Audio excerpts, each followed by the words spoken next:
pointed at Joshua. There's cameras here from all over the world. Everybody is looking at the challenger, making his way to his media workout. It's Anthony Joshua, accompanied by his team. Of course, it's a changed team. In comes Robert Garcia to work with Angel Fernandez, the only survivor from the previous regime.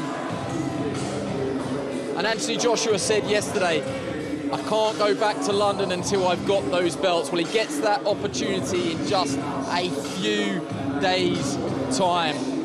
Just down the road from where we are now, Oleksandr Usyk and Anthony Joshua, all of those questions that we've been asking all week. To be honest, all of those questions that we've been asking since the first fight, they will be answered. Yeah, fascinating fight, really. You know, the Ruiz rematch was a fascinating one. We were thinking, you know, immediate rematch. What will his, you know, mentality be like, you know, psychologically? Will there be scars there? Will he be gun-shy? You know, we didn't know what to expect, but, you know, he got the job done. He lost nearly a stone in weight, boxed tactically, kept it long, tied him up close, never got involved, did what he had to do. You know, this is completely different. As we said, it's literally roles reversed. You know, he's got to go in, he's got to be aggressive, he's got to take chances. It couldn't be, it's polar opposite, it couldn't be more different. But on, people was telling Robert Garcia, don't waste your time with him, he's finished. You know, that you can draw comparisons to this one. You know, I'm not saying everyone was saying don't train, Joshua is finished, but a lot of people were writing AJ off coming into this fight saying Usyk will stop him and all the rest of it. So I think Robert Garcia, he likes the challenge. He spoke with AJ. They spoke in depth. He had several conversations, and he liked what he heard. He thinks he wanted to know, does he still have the love for it? Does he still have the ambition? And you know, he said that he was happy that he did have that, and he said he can work with him.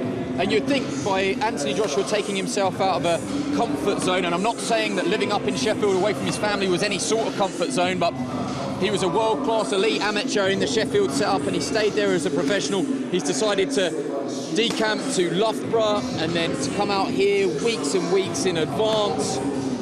That shows he's not prepared to settle for what worked for him before and probably what was comfortable to him. Yeah. He really wants it. He's a wounded animal. His pride's hurt.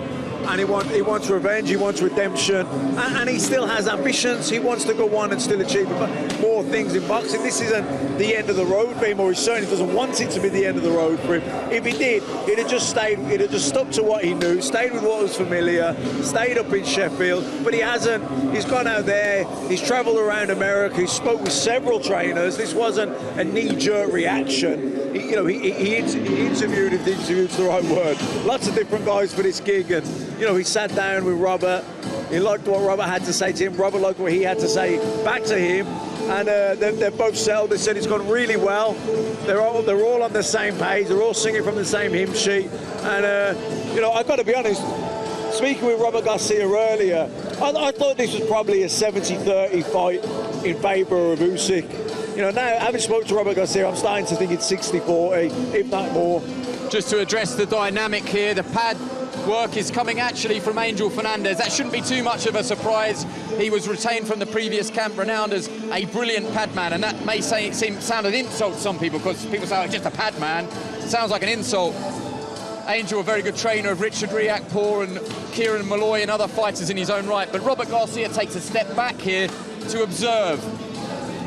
And he's just, you can't quite hear him, but he's just watching from afar, which is an interesting dynamic. Yeah, well, you see that with other fighters as well. I've seen lots of trainers, head trainers, have another guy giving the pads, and they can stand back and watch. It gives them a different perspective. It's still only one voice in the corner, though, and that will be Robert Garcia's. That's right, isn't it? Yeah, absolutely, and I think that's the key element. You know, I don't think that the key. Robert Garcia won't, I don't believe, brings a major thing. You know, ain't going to change anything really gym-wise, but it's the mindset, the conversation, and the corner work on the night. Is he showing us anything here that we can take note of? I don't think so, you know, but I've noticed it's all on the front foot. He's not moved round the ring, backing up here. He's holding the centre of the ring, and yeah, and Anders, the guy doing covering the rounds. He's working, doing the peripheral. It's AJ holding the centre of the ring, and looking, you know, they're working on body shots. Yeah, that was really interesting, wasn't it? Robert Garcia just broke the work there and just sort of feinted a shot to the body. Yep. I mean, the talk of tactics is fascinating. I know it is our job to dissect absolutely everything, but difficult to think of a fight that we've done in the recent times where tactics is spoken about so much that so much is there to be discussed. Yeah, well, I think it was so obvious from the first fight that, you know, tactically they got it wrong. You know, they boxed with the boxer and they got it wrong. So, you know, it's clear to, I think, everyone that this time he can't afford to do that. He's got to take the fight to Usyk.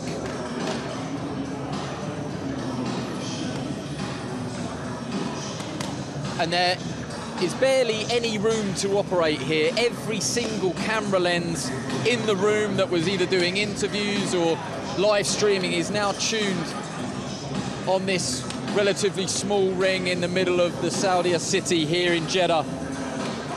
The rematch for the IBF, WBA and WBO heavyweight titles, and this week the Ring magazine added to the mix as well as Tyson Fury vacates.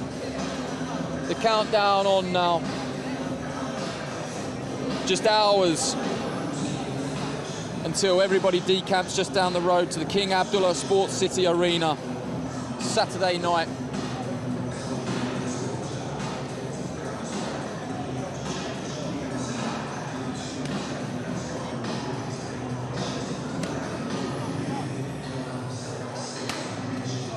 I wonder if Oleksandr Usyk will be watching this as Anthony Joshua punches the mitt out of Angel Fernandez's grasp. I'm just looking around. Usyk was based in a squash court just around the corner from my line of sight. He isn't watching. I know he did watch in London. We don't believe he's actually made it to the arena yet. So he's definitely chosen not to watch. Hopefully, wherever you are, Alexander, you're watching on our live stream. Thank you for joining us if you are.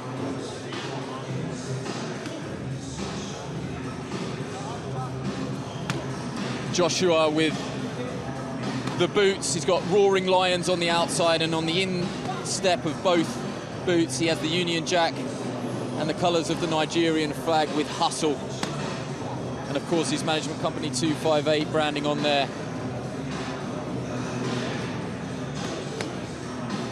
And Eddie Hearn, obviously, as is his job, has really gone out on a limb this week. He believes if Anthony Joshua wants those belts back, he's never